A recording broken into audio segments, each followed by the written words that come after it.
Live from Springfield, the entertainment capital of this state, the Krusty Comeback Special. Send in the clowns. Those daffy, laughy clowns. Send in those soulful and doleful schmaltz by the bowlful clowns. Send in the clowns. They're already here.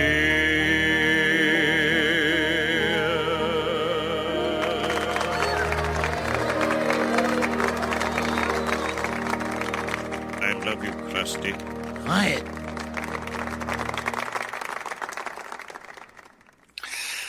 All right, ladies and gentlemen, this is the Radulich and Broadcasting Network movie review grouping, and I suppose in this instance I'm Krusty because Mark has a much better singing voice than I do.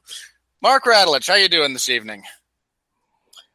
You know, you asked me earlier what should we do for music, and I said, and I just when I think about Fantastic Four, all I can think about is sad clowns. But when I think about how this movie came together and the utter clusterfuck it's become, I can't help but think of Yakety Sax from Benny Hill. Just producers and Director, and ghost director, just all running around in circles, chasing each other, and fast forward. That's. I feel like if someone were to shoot a documentary of what how Fantastic Four got from concept to screen, that's a lot of what you'd see. Just them walking around, chasing each other, and fast forward. That's about right. All right. For those of you who have not picked up on this yet, tonight Mark and I will be reviewing Fantastic Four, the most recent. I'm not even going to call it that. Look, I made jokes, okay, prior to the release of this movie about, the adequate four, the not so fantastic four, the mediocre. I can't even say that. I can't insult mediocre movies by associating them with this. I can't do it. Because there's a lot of mediocre movies that I enjoy. I can't insult them by saying, oh, you're on level with this. This was, I honestly have a hard. Mark and I talked about this a little bit offline. We joked last week when we reviewed Mission Impossible: Rogue Nation that we were going to come on. We were both going to say it was great. We're going to plugs and we'd be done in 20 minutes at the most. And we've got the same thing here, but in reverse. It sucks. Mark, plugs. That's kind of where we are with this. I want to start off by saying, first, to future makers of comic book entity films, comic book property films, the thought that you don't have to use the source material or that you shouldn't use the source material, I'm not saying you can't make it better, because some of you have, some of you did. So it would be unfair to say, stop thinking you can make it better when you can't. But let me be, on behalf of comic book readers, we don't just want to see our favorite heroes and villains actualized on screen. They're just characters without the stories. It's the stories that kept us reading. Because if you really think some of these characters are all that interesting without the stories they were involved in, you don't understand comic books at all. The thing that keeps us coming back and the things that make us buy multiple covers of things and, 4 or 5 different iterations of the same character that, comic book that stops at 20 issues, all the things that we put up with as comic book fans, which is one tier lower than putting up with nonsense of wrestling fans, is the great stories that have been written over the last number of decades, since the 60s. 50 years. Look, Fantastic Four's been around since, the 60s? Yeah, look, here, real quick. My open letter to Fox. Throw this away. start again. Here's your movie. Part 1, Galactus comes to Earth. He is summarily defeated by the Fantastic Four and nearly killed, but Reed comes to his senses and realizes that Galactus is a force of nature and allows him to live. That's a real story, folks. That happened. John Byrne. Go read it. Second movie, The Trial of Reed Richards. Get these fucking people into space already. That's where the Fantastic Four belong. These are not the Avengers. The Fantastic Four did their best stuff when they were out in space dealing with all manner of being. They dealt with everything from aliens to gods and everything in between. Their number one enemy, Dr. Doom, stole the power of the gods for himself, not once, but any number of times. I'm not saying you have to bring in the Beyonders. I am saying do The Trial of Reed Richards as a movie. And that'll bring in both the Shi'ar and the Skrulls, because part 3 of your movie, of your trilogy, is the Skrull invasion. They have access to the Skrulls? Say what? Well, I like your idea, but I'm curious, does Fox have access to the Skrulls? They have access to anything connected with Fantastic Four. We're confirmed about that, right? Yes. I mean, if somebody else hearing this has something on paper that disagrees with that. But I'm pretty sure when they got the rights to Fantastic Four, the way that it worked with all these properties is you got anything directly associated with the property. So like they have Mole Man. That was a Fantastic Four villain. So on and so forth. I mean, I know that, but, the Skrulls, the Shi'ar, the Kree, those are larger races that deal with... first appeared, though, in Fantastic Four, and were large. And if you think about the Super Skrull, that's largely a Fantastic Four villain. So I'm not disagreeing. I'm just saying if they're worried about the legal circumstance as it pertains to some of these properties, then they might be shying away from that deliberately. I think if they had a good movie on their hands, and Marvel wasn't. I mean, I don't even think you really need the Shi'ar, though. It's closer to the comic book if you do. But you get the Shi'ar, you have your trial of Reed Richards, you have him win the trial, and then out of revenge for having their homeworld destroyed, and then the guy responsible for it's not even going to get executed, the Skrulls have an all-out invasion of Earth. You get to see the Super Skrull there. You have this really great alien invasion movie with the Fantastic Four. I mean, there it is. And I didn't just pull this out of thin air. That all actually happened. The Trial of Reed Richards is one of the great John Byrne stories of the Fantastic Four. So there it is. Love Mark Radulich. And now that I've got that off my chest, let's talk about this piece of shit. Oh boy! All right. In brief summation, the Fantastic Four are brought together under the sort of tutelage of Franklin Storm. He recruits Reed, who is a child prodigy in high school. When he gets recruited, his daughter's a genius, his adopted daughter, which they're sure to point out multiple times.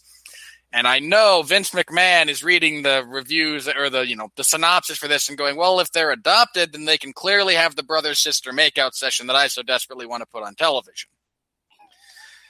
But anyway, both of his children, one adopted, one biological, are geniuses of the highest order. We're introduced to Victor Von Doom. I wish I could not call him that for a variety of reasons, but they build a device that lets them teleport to an alternate dimension for reasons that are never actually expounded upon.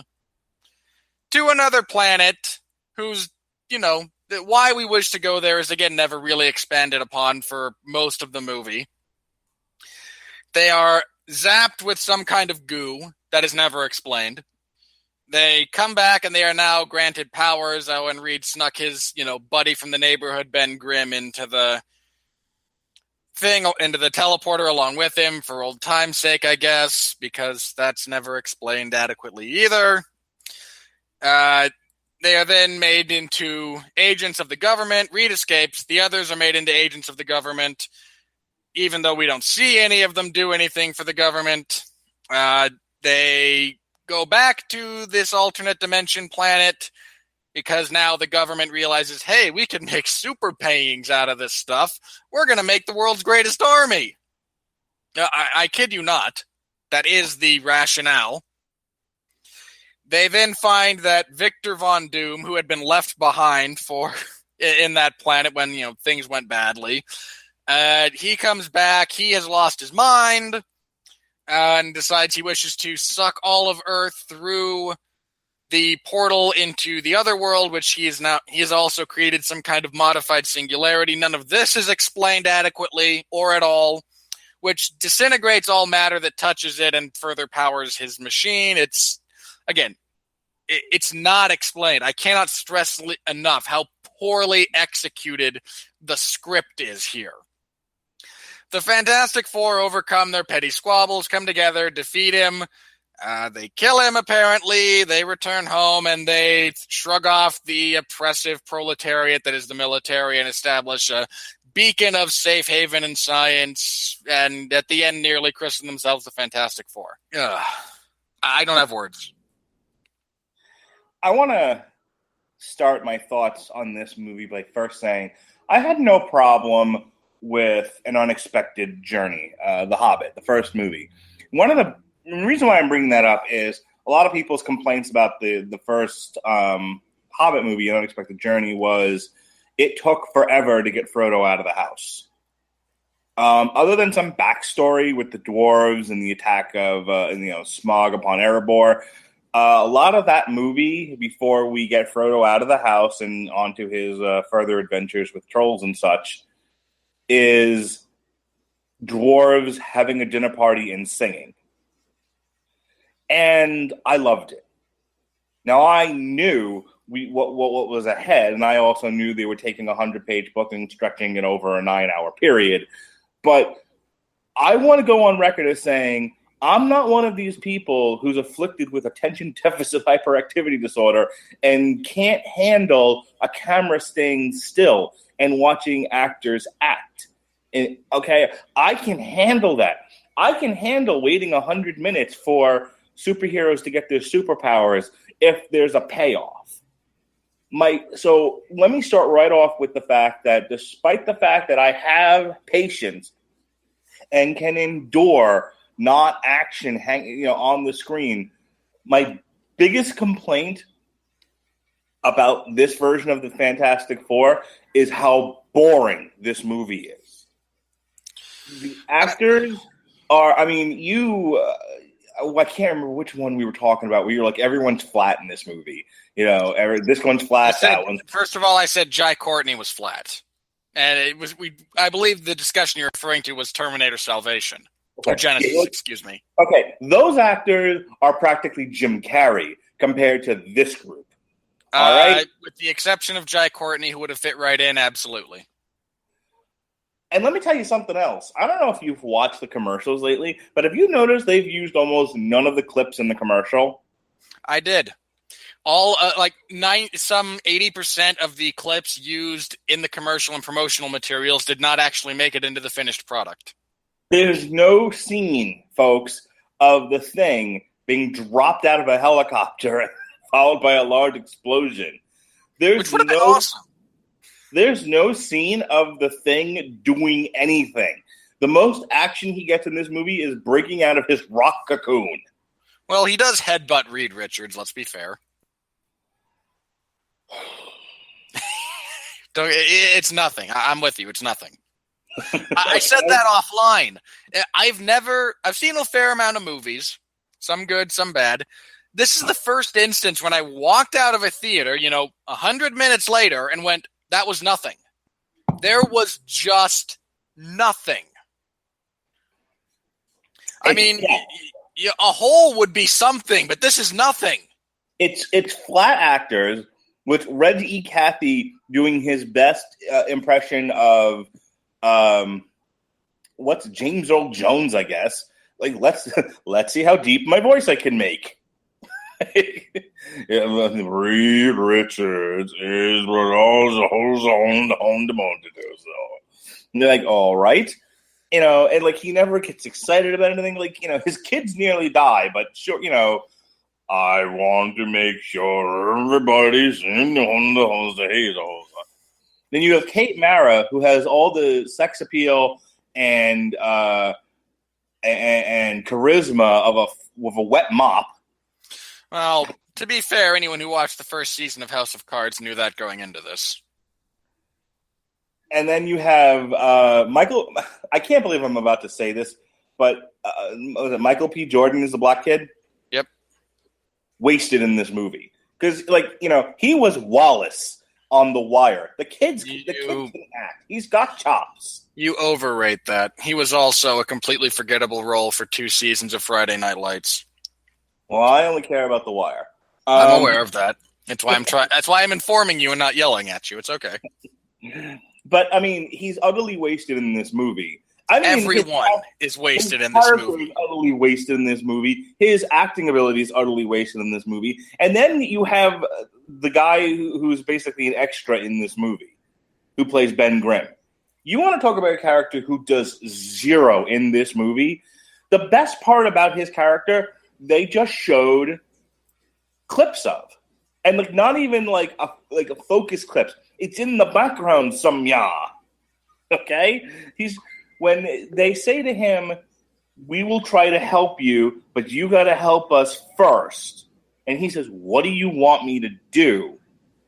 Instead of showing you him going on missions and wrecking shit, a montage of him taking out tanks, maybe saving soldiers that are trapped in Iran or something like that. It's a few clips in the background as they're talking over it, and then it's quickly forgotten about. And he gets the most action out of anybody in the movie because you have Kate Mara and Michael Jordan who are stuck in the gym working on how to control their powers. And explain this to me. Explain to me, Robert Winfree, why when they were writing the script, they had Reed, the leader of the Fantastic Four, the guy who's they're supposed to all be rallying around, abandon them, go on the Bruce Banner journey, okay, land somewhere in South America. By the way, he's got plans for another transporter that are just left behind. Explain that to me. Look, you're asking me to explain. This is like explaining the writings of a delusional schizophrenic. It only makes sense to the guy writing them. And in this instance, it was written by, 4 or 5 different people. Okay. First of all, there's 2 things I have to bring up here. One, Mark, you're completely... I will say this, everyone in this movie is wasted. And I don't mean drunk, although I would assume. Their performances might have been better if they were drunk. I mean, look, I'm not a big fan of Kate Mara. She's better than this. I'm not a big fan of Michael B. Jordan. He's certainly better than this. I'm not a big fan of, Jamie Bell, but I have seen him do better than this. Miles... Is he the one that plays the Thing, or is he the one that plays Mr. Fantastic? He's the one that plays the Thing. I've seen him do better. Miles Teller, who plays Mr. Fantastic, Reed Richards, I can't say I've seen him do better, but I'm going to assume he's better than this. If that is the top of his acting ability, he needs to go do something else. Anything else, preferably that I will never, ever be exposed to. Ever. So the performances are all flat. They give the characters nothing to do. To drive this point home so we can move on to other stuff, it takes forever for them to get their powers, and then when they finally do, they're completely wasted on nothing. They do nothing with them. I'm with you in that I don't mind waiting, while things develop. I don't mind... a scene being allowed to breathe, characters getting backstory, plot and storyline being developed, and, the seeds of a narrative planted. I'm all for those things.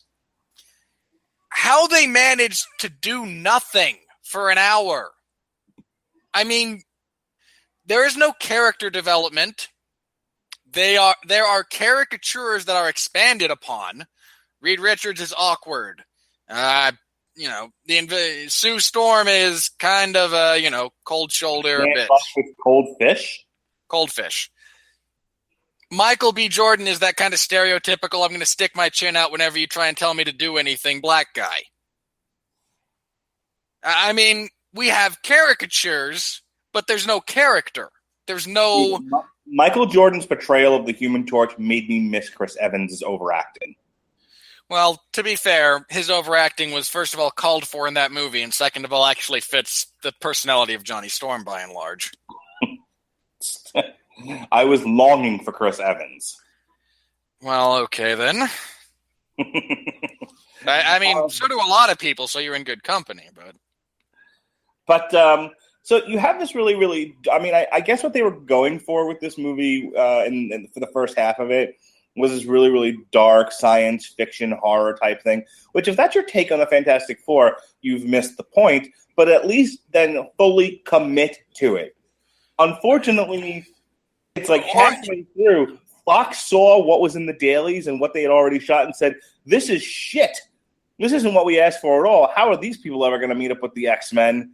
And took it away from Josh Trank and said, now make a superhero movie out of this.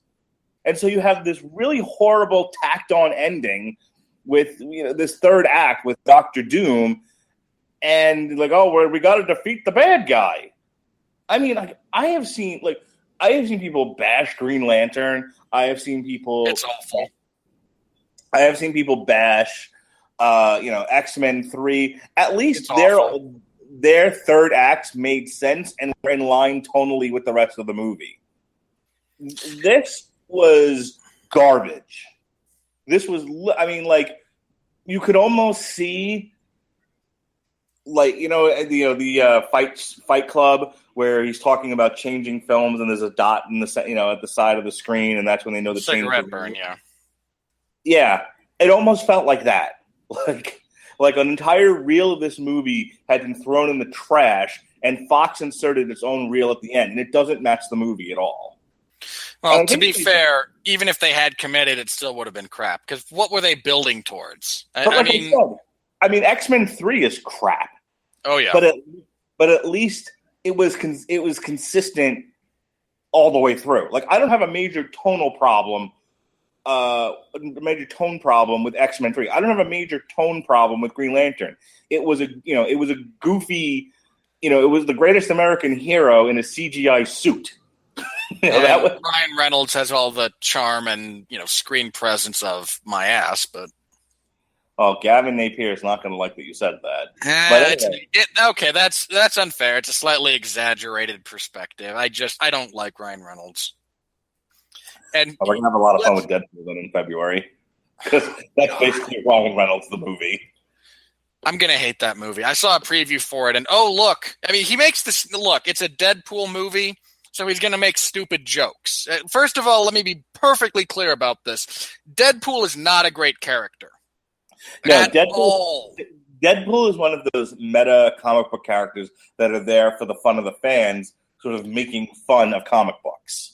And breaking the fourth wall and just being goofy. And within his own little world, that's fine. I don't care for it all that much, but he's there to be, again, comedic relief. Now you're going to take a goofy, one-note side character and give him his own full-length movie, and you're going to make he makes the stupid joke about, fine, I get a suit, but don't make it green or animated. Ha, ha, ha.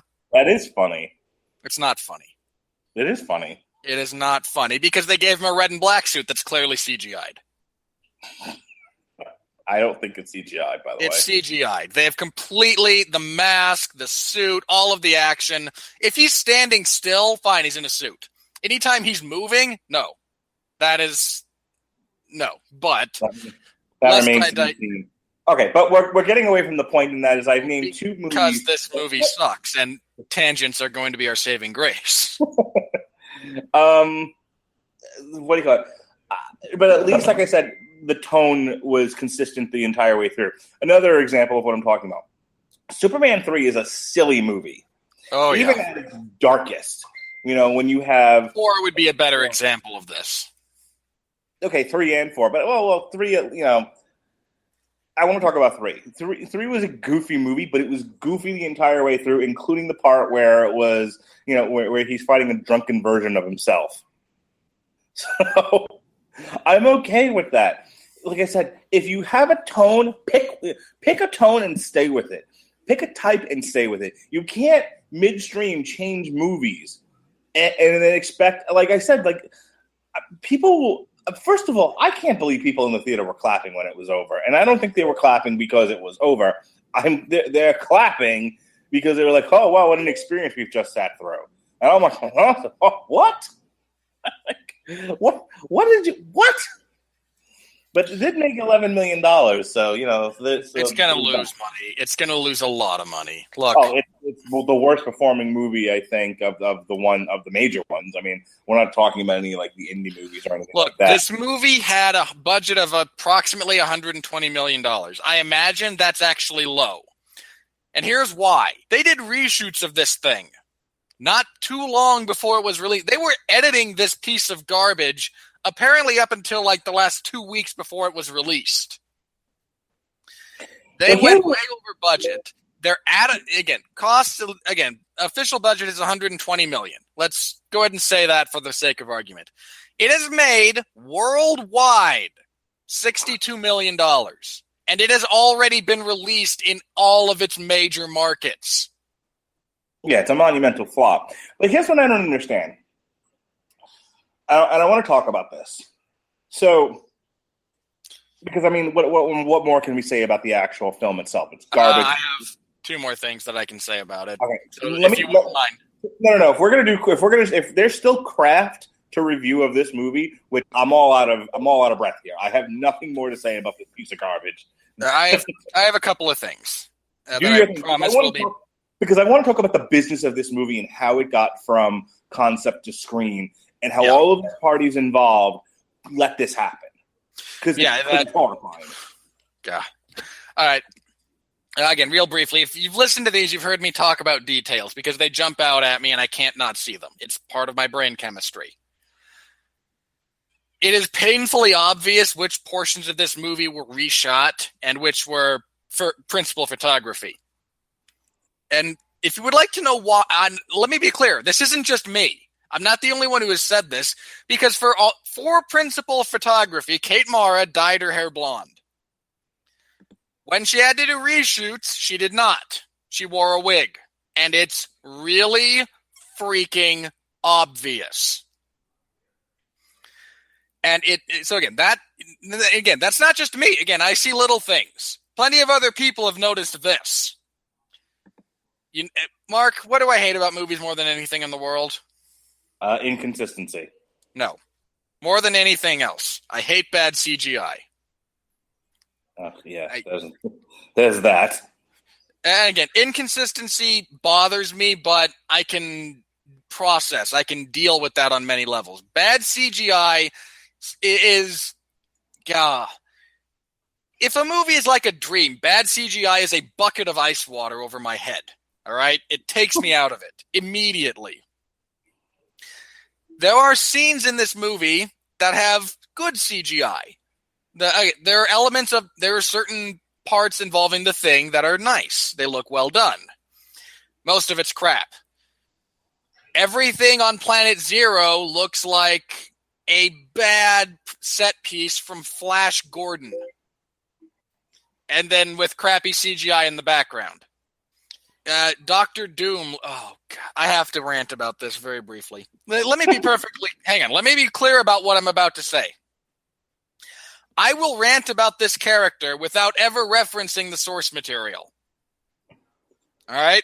Everybody. So to anyone out there who says source material doesn't matter, I can respect your point of view.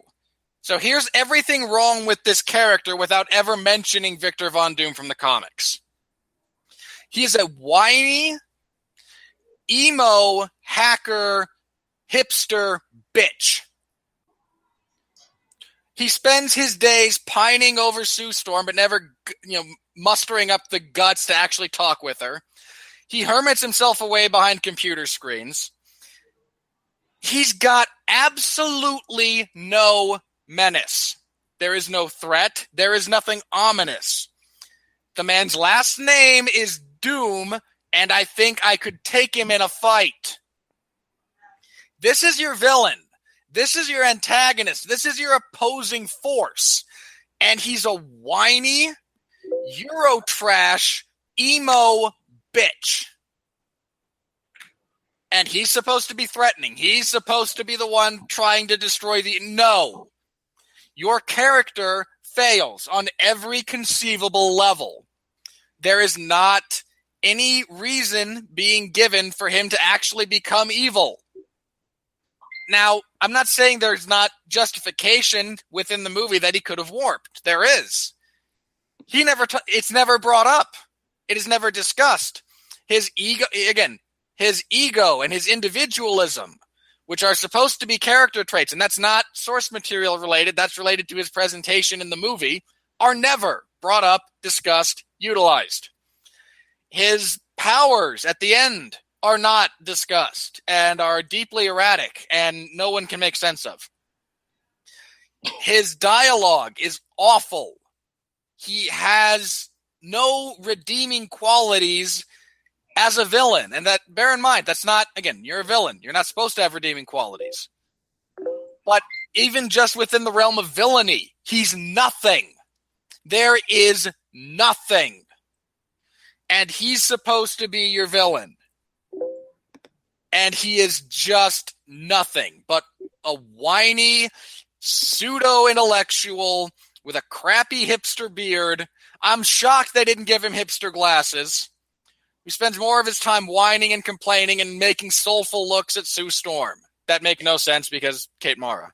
Can I stop that? She's an attractive-looking woman. Okay, Kate Mara in this movie.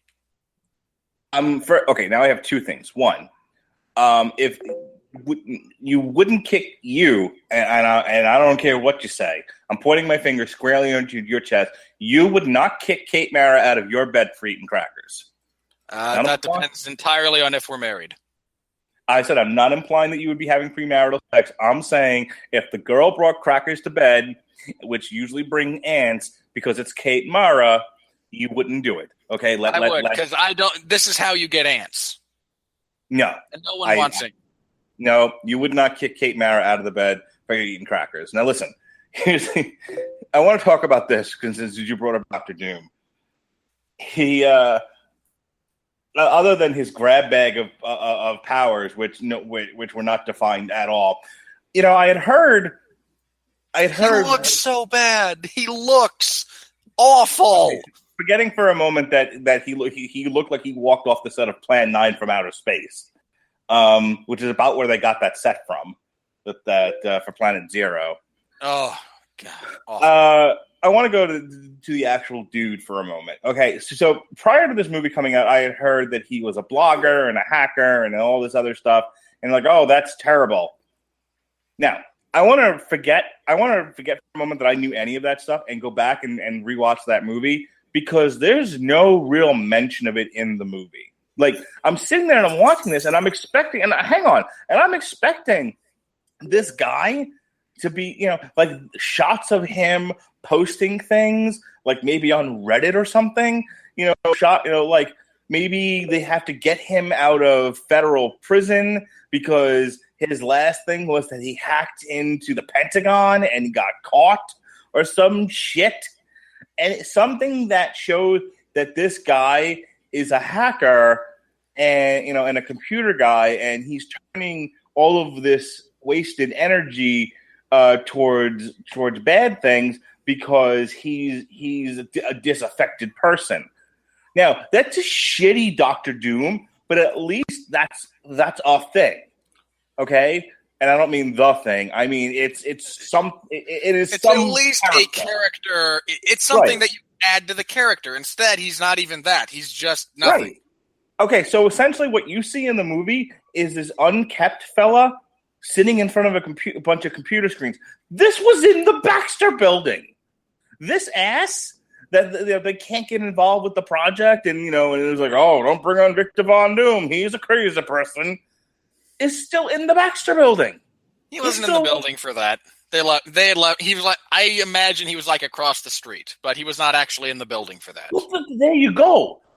I mean, again, film is a visual medium, and if you can't I be bold agree. with details with where the fuck is this person, because I thought he was still in the back. I thought, the warden from season 4 of Oz just went down a flight or two on the elevator and was like, "Oh, He hey!" didn't even get to say his line. So again, Because he only has the one. if you're going to put a character, then you have to show that character doing those things. Like this movie, I don't understand how it was envisioned, because it's a lot of let's put these ideas out there, but not show any of them. Yeah, I mean, they talk about Victor being a genius on par with these other people, and then he's just kind of summarily excluded from everything. Yeah, there's just so much nothing in this movie. It's shocking. It's just shocking that you could spend $120 million, all the people involved, all of the, again, the people, the production, the time, and you can come out on the other end with nothing. Because that's all they have here is absolutely nothing. And it's just, again, it boggles my mind that that they actually accomplish nothing. It's something of an achievement to have theoretically put forth as much effort and time as everyone did and to come out with nothing. I mean, I almost have to applaud that. Just as a monument to, uselessness. But, and again, that's my big gripe about the villain. Because, and again, that has nothing to do with the source material. It has nothing to do with what I think Doctor Doom should be. Because I've talked about that at length and will again in the future. This was just a poor villain. I mean, the smarmy little pseudo-government douchebag was a more effective antagonist in many ways. Yeah, not for nothing, but he should have been the villain of this movie. They shouldn't have even bothered with Doctor Doom. They should. The concept for this movie should have been, the government and the military are working with the scientists to create this project, and the government, gets their grubby mitts on it, and everything gets screwed up, and they want to turn the Fantastic Four into these super soldiers, and there should have been a whole thing of them sort of working under duress to do that. Reggie Cathy should have been knocked out during all of this. He should have been in a coma after the explosion. Yeah, the whole thing, the whole thing of them getting drunk and going for a joyride in a teleporter should have been taken out because it was stupid, and it should have been okay, we are ready to, essentially it should have been agreed upon by all parties. The government wants to send in their own people. Well, you're not going to. We never agreed to that kind of a thing, and I'm going to send these kids in against their project. The fuck you will. It's our money, that kind of a thing.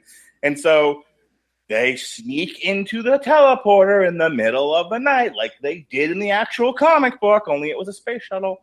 And Reggie Cathy's the one on the control thing, and the four of them get in the fucking teleporter, and they go there, and all hell breaks loose and whatever, and they come back with powers, and they come back, and the thing blows up, and Reggie Cathy goes into a coma. And so now you've got these four people, and their dad's not there to protect them, and they're freaking out because they've all turned into monsters, and the government says, you pretty much have a choice. Work for us, or we'll kill you. Okay, we'll help you master these things, or we're going to bury you underneath Fort Knox. Those are your choices. And so they do, and grudgingly, and then you could have conflict within the team of some of them really like it, the Human Torch and thing. They're I dig this sort of thing. We get to help people, but Sue and Reed are no, we're scientists. We're not soldiers, and this isn't right, and put them in a source of conflict where they're going after terrorists, but the terrorists are the what-you-call-ems up in Iraq that are actually our allies, the Kurds, something like, you don't have to make it really political, but give them a source of conflict where within the team and outside of them, they're in disagreement with what they're doing. And then, have them like fight back and have them get free of the government. And then and then again, the main villain is the guy that's doing this to them, and I don't know, at the end, if you want to use the Super Skrull character, he's like, I've taken DNA from all of you, and I have created a thing that has all your power. And he sends it after him. Fuck you if you don't want to work for me. I'll send this thing instead. And have him fight, like that version of the Super Skrull. Okay, that would have worked out. That would have worked for me. Instead, again, they just shoehorn Doctor Doom into everything, and there's no good payoffs. It's just blah, generic, bad superhero movie. After you've built up to the thing that this is a sci-fi horror. Look, this isn't even a bad superhero movie in the traditional sense of the word. Not a superhero This is the movie worst. Hang on. This is the worst superhero movie I have ever seen. And let's be clear about this. I've seen the first Captain America movie. Now, that's not the first Avenger, all right? Anyone who doesn't know what I'm referencing, there was a Captain America movie prior to the first Avenger. And if you want to see craptacular, look it up. There were several Captain America movies prior to the first Avenger. And, lordy. The one from the mid-'80s, I think, where the Red Skull was an Italian fascist instead of a, Nazi hierarch leader. It's awful. But it's better than this. This is the worst superhero movie ever. I mean, like, people complain about Howard the Duck. Again, Howard the Duck's not a superhero. A comic book character. He's not a superhero. I'll go on record. I don't think this is the worst comic book movie I've ever seen. Not for nothing, but yeah, that's The Watchmen. Whoa! Watch yourself. That is absolutely inaccurate. Watchmen's fucking terrible. It is not. I hated The Watchmen. Anyway, all right. Anything else bother you about this movie? Oh, apart from the fact that I can't seem to cause myself enough head trauma to forget it, no, I think that's all as far as craft goes. I would love to know how this thing made it to the screen. Oh, God.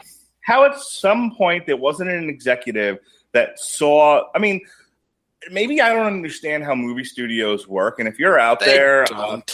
Movie studios don't work in the traditional sense. Let's be clear about that. Well, look, there's a lot of money at stake here. A lot of money that has now been pissed away. I can't imagine nobody knew what was happening. If people want to call in, 323-657-0901, and explain to me how it is that Fox went to Josh Trank and said, we liked your Chronicle movie. We think you're a hip young thing.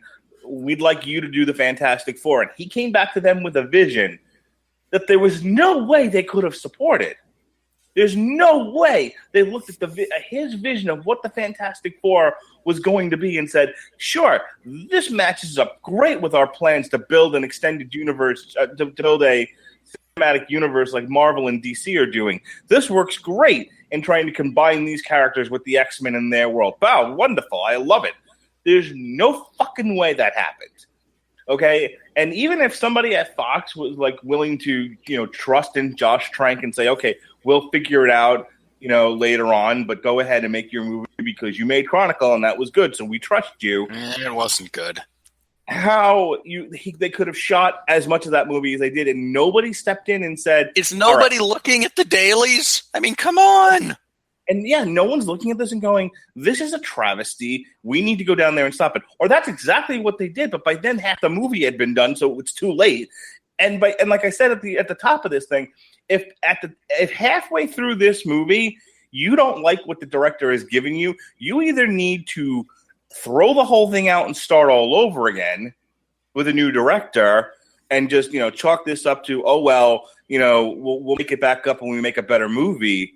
or you let the man finish the movie he started and you hope for the best. What you don't do is essentially divorce him from the project that he's still on, and then just and then tack on your own ending. So on the one hand, I blame Josh Trank because he's wrong. Okay, this vision of the Fantastic Four is wrong. His vision for what he wanted this movie to be was not the right one. I jokingly said to you offline, if I want to produce My Little Pony, the live action movie, Friendship is Magic, I'm not going to Robert Winfree.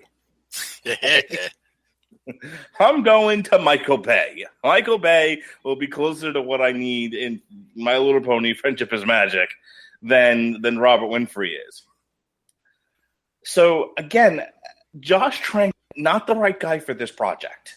And that should have been seen a lot earlier than halfway through shooting it.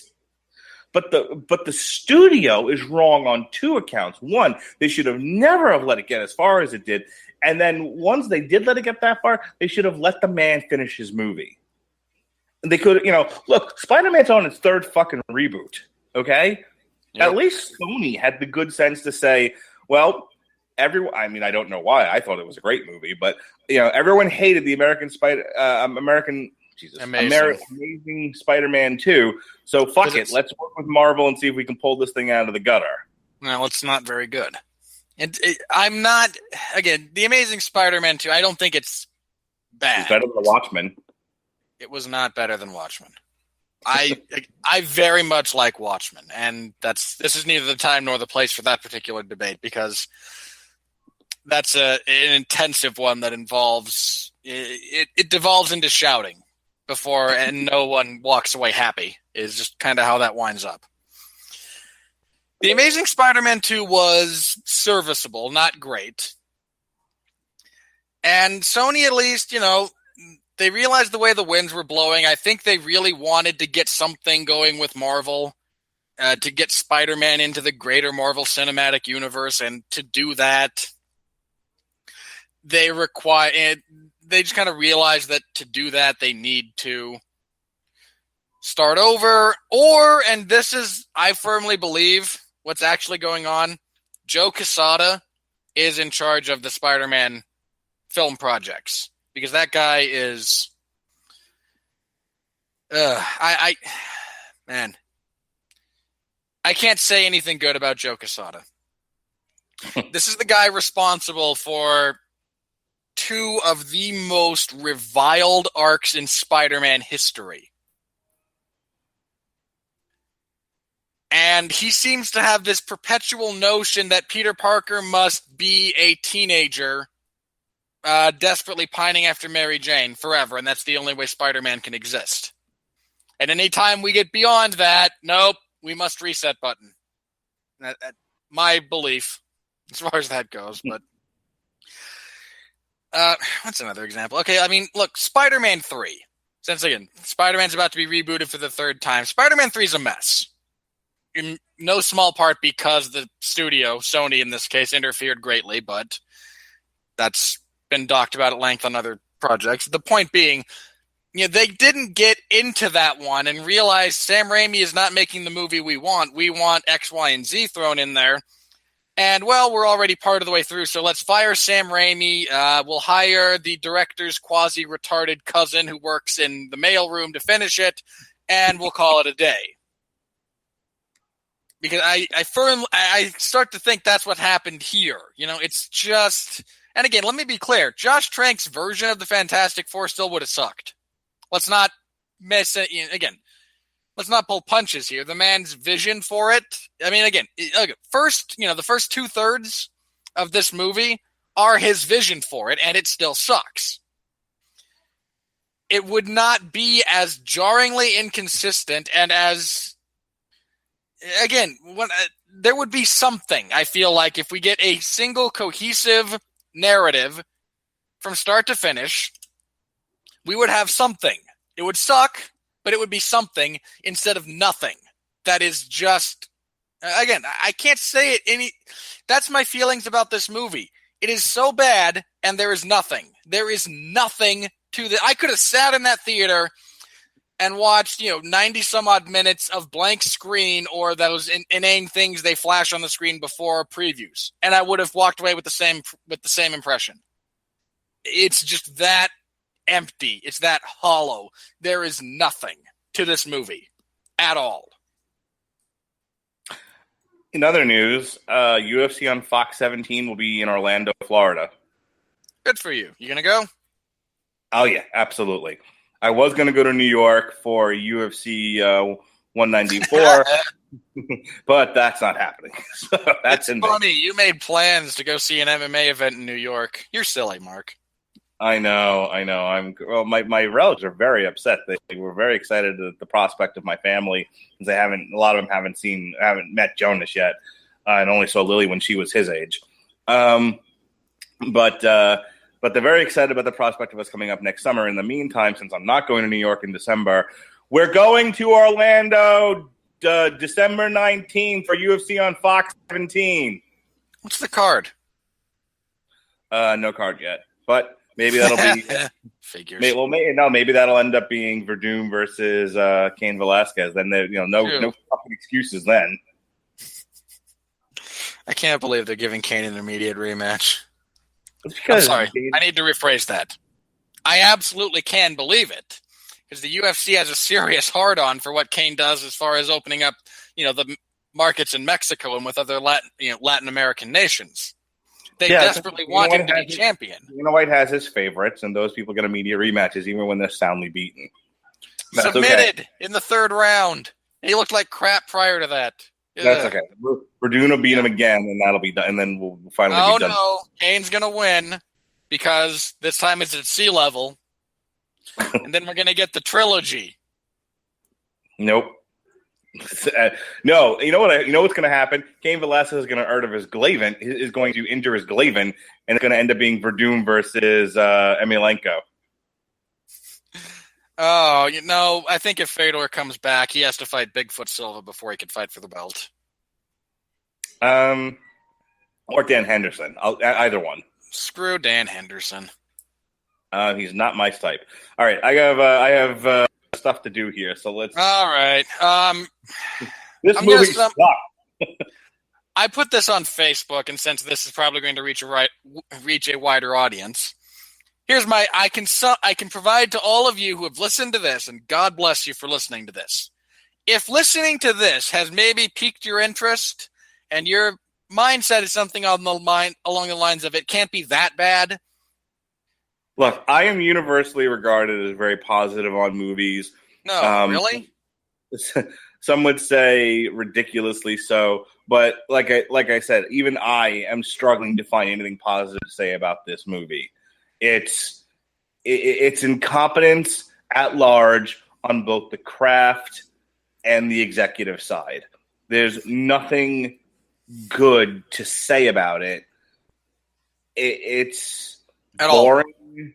It's uninteresting. It's flaccid. It's just hollow, soulless. It's an awful representation of what one of the most fun characters in the Marvel universe could be. And I'm sad. And again, I go back to, this isn't that hard. I've got 3 movies for you. Galactus, The Trial of Reed Richards, The Attack of the Skrulls. We're not talking brain surgery here. No, it shouldn't be that hard. And segueing into plugs, this coming Friday on Everyone Loves a Bad Guy, which took a hiatus last week because I could lie to you, but honestly, I had a rough couple of days before that, not emotionally, but physically, and I slept through my start time. I seriously, that Friday around 11, I figured, all right, I'll take a nap. I'll wake up, probably 3. Just, quick little nap. Set up a show. I'll still be good. I woke up at like 7:20. I mean, seriously, it was just, and that's on me. But this Friday, in honor of this movie being so bad, I want to do a Fantastic Four edition of Everyone Loves a Bad Guy. I've got a I've got a standalone episode with me and Pat Mullen talking about Doctor Doom, which I would encourage everyone to look up. It's in the archives, and certainly worth the listen. But I want to touch on him and some of the other kind of famous villains from the Fantastic Four's Rogues Gallery. And I want to have a bit of a discussion there about why, for some reason, nobody can make this movie right. Because it shouldn't be that hard. I don't understand why there are certain properties that I get it. Okay? I understand why you have a hard time either converting them or selling them. I understand. Okay, look. You have a hard time doing a Hulk standalone movie? Fine, it's a damaged property as a standalone property. I get that. You say that you're not a good enough writer to do a standalone Hulk movie. Fine, I accept that. You're not good enough. Good on you. Move on. But for the love of all that's holy, if we can get a Deadpool movie, why can't we get and it's going to suck too, mind you, but why can't we get a decent Fantastic Four movie? I just don't get it. So I'm going to talk about that. I'm still looking for somebody to come on and be my co-host for that. So if you're free, Mark, I would be interested. But I don't know. Considering I have to go to a meeting at 6:30 that I do not want to go to for a job I don't want to be at anymore. I may come on just because I need to now build up stuff in my personal life that's really, really good to offset the really, really horrible job I go to.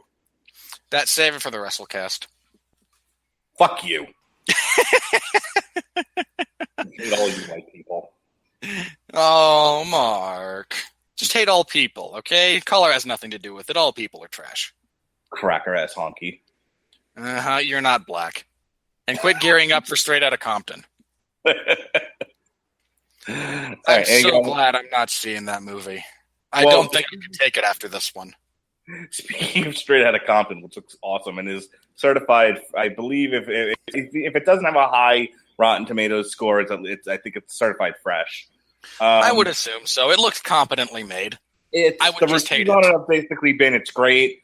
It's a great story. It was well acted by all the players involved.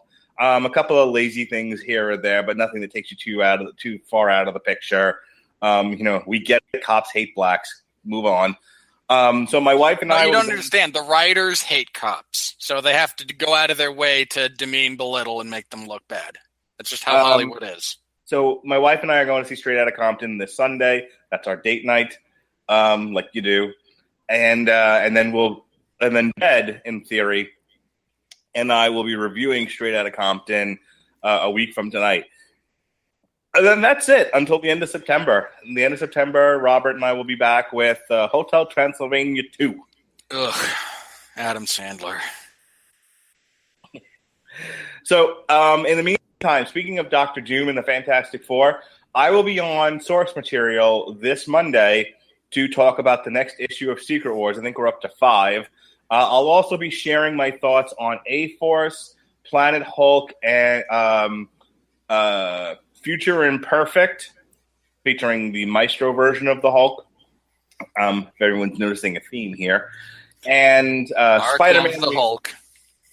and Spider-Man Renew Your Vows. All the issues that have come out so far on those series under the heading of the Secret Wars. I'll be sharing my thoughts on all of them. So that's Monday. Wednesday, again, we'll be breaking from all this. So hopefully either Tuesday or Wednesday we can actually get Orange is the New Black done. That's turning into the new Rocky series for me and Sean. There's just been some stuff and we haven't gotten to it.